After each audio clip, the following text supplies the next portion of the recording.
Ya, sementara itu untuk kendaraan di perbatasan antara Lubuk Linggau dengan Kabupaten Rejang Lebong Bengkulu justru sepi. Pantauan tim liputan di perbatasan antara Provinsi Sumatera Selatan dengan Provinsi Bengkulu, pos penyekatan dan pemeriksaan sudah disiapkan dan didirikan oleh petugas gabungan. Meskipun saat ini belum terlihat satupun petugas yang berjaga.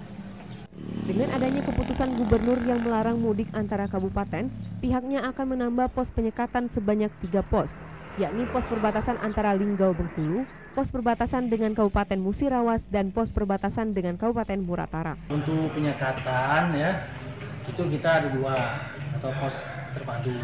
Yang pertama di mana? Utara dengan penyekatan di batas provinsi di mana? Di Watas. Nah, itu. Apel gelar pasukan. Ya, besok mulai tanggal 6. Kalau ada keluar daerah ya, kita apa yang harus kita dilarang mudik. Ya, tapi ada ketentuan juga di situ kan juga ada rapid test cek kan itu kan kalau itu kan sama kalau itu ada surat keterangan dari mana, misalnya dia dari PNS nggak ada ya kita itu silakan, tapi kalau memang tidak ada sama sekali kita suruh putar balik. Selama larangan mudik, kendaraan yang melintas akan diperiksa. Jika ada warga yang kedapatan bertujuan mudik akan dipaksa putar balik. Ferry Setiawan, TVRI Sumsel melaporkan.